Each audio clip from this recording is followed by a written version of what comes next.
Supreme court में आए दिन मियाँ बीवी के झगड़े तो आते ही हैं, मैट्रिमोनियल केस आते हैं, लेकिन कुछ ऐसे केस भी आते हैं जो चर्चा का कुछ ज़्यादा विषय बन जाते हैं क्योंकि ये लिव इन रिलेशन के मामले हैं।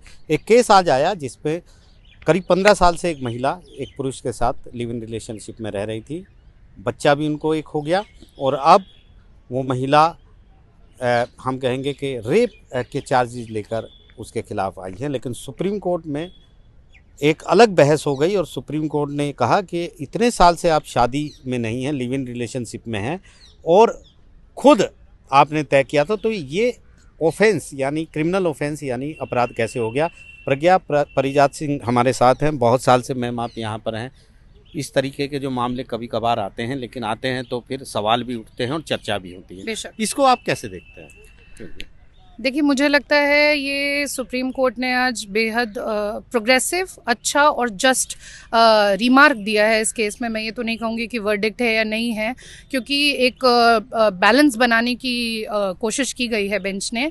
फैक्ट्स ब्रीफली आपने बता दिए हैं। 15 साल का रिलेशनशिप था। महिला का कहना ये था कि मैं 18 साल की उम्र में विडो हो गई थी और किसी परिचित इंसान ने मेरी इस इंसान से शादी कराई। इन्होंने मुझे शादी के वायदे किए थे और मुझे नहीं पता था कि ये पहले से मैरिड थे या इनका दूसरा महिलाओं के साथ संबंध था। मैं 15 साल इनके साथ रही लिव इन रिलेशनशिप में इस बेहेस्ट पे, क्योंकि इन्होंने शुरुआत में मेरे से ये वादा किया था, मुझे ये प्रॉमिस किया था कि मुझसे विवाह करेंगे।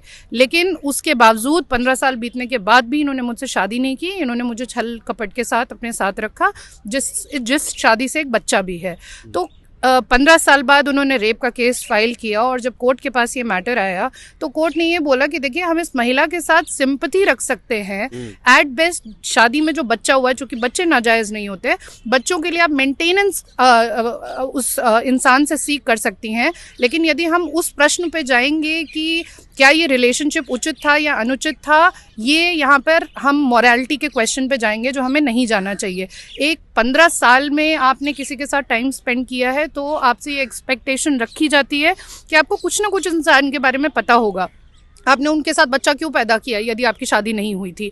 तो ये सवाल महिला से भी पूछे गए और ये बोला गया कि इस बिलेटेड स्टेज पे क्रिमिनलिटी एंगल देना इस मैटर को ये बिल्कुल भी ठीक नहीं है, जो मेरी नज़र में एक उचित रिमार्क था जो सुप्रीम कोर्ट ने दिया। देखिए, सेक्शन 69 जो BNS का है वो कहता है फॉल्स प्रॉमिस टू मैरी, यानी कि आपने किसी को छला कपटा और सेक्सुअल इंटरकोर्स किया उसके साथ इस वादे पे कि आप उसके साथ शादी करेंगे। रेप की कैटेगरी अलग हुआ करती थी, सेक्शन 63 बहुत अलग बात करता जो 376 है, लेकिन उसमें एक स्पेशल कैटेगरी को लाया गया, फॉल्स प्रॉमिस टू मैरी, यानी आपको धोखाधड़ी के साथ शादी का वादा किया गया।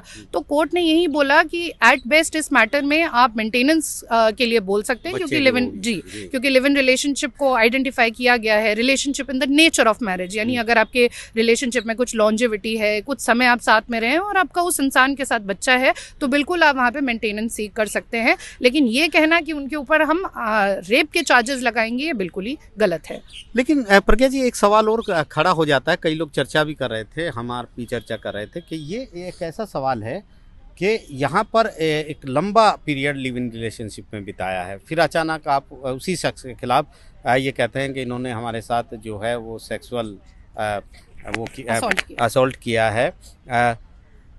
तो सुप्रीम कोर्ट कह रहा है क्रिमिनलिटी नहीं, आप मीडिएशन में जाओ। लेकिन सवाल ये है कि आप क्रिमिनल ऑफेंस में मीडिएशन की तरफ कैसे जा सकते हैं, क्योंकि ऐसा भी कोई कानून है नहीं। तो कहीं ना कहीं सुप्रीम कोर्ट को समस्या भी समझ में आ रही है और वो चाहता है कि ज़्यादा कानूनन उलझन में पड़े, इसका नतीजा भी निकल जाए। ये मुझे थोड़ा आज चकित ही किया कि ये एक और ये बता रहे हैं कि पहला फैसला नहीं है, 2-3 और ऐसे कई मसले हो चुके हैं। आपको भी पता होना चाहिए कि जो कॉग्निजेबल ऑफेंसेस हैं सिर्फ उसी में आप जा सकते हैं। पेटी माइनर ऑफेंसेस, 138 के मैटर्स हो गए, इस तरीके के क्रिमिनल मैटर्स में जो है आप मीडिएशन कर सकते हैं। लेकिन जो मेजर ऑफेंसेस हैं, सीरियस ऑफेंसेस हैं, जैसे कि रेप हो गए, मर्डर हो गए, उसमें पार्टीज मेडिटेट नहीं कर सकती हैं। लॉ इस चीज़ पे बिल्कुल कायम है और ऐसी गाइडलाइंस हैं, प्रेसिडेंट्स हैं।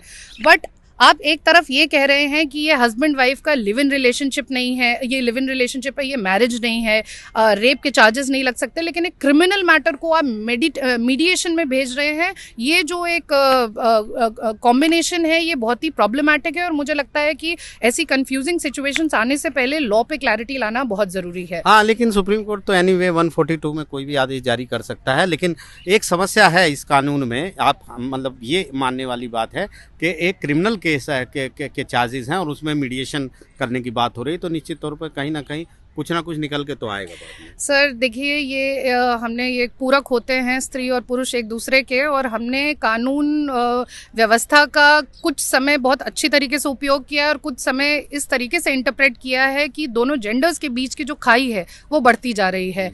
आप इनको मीडिएशन सेंटर भेजेंगे, हो सकता है एक पार्टी दूसरी पार्टी से पैसे डिमांड करे, हो सकता है 142 के दरमियान ये मैटर सुलट भी जाए, लेकिन यहाँ पे जो हारता है वो कानून है।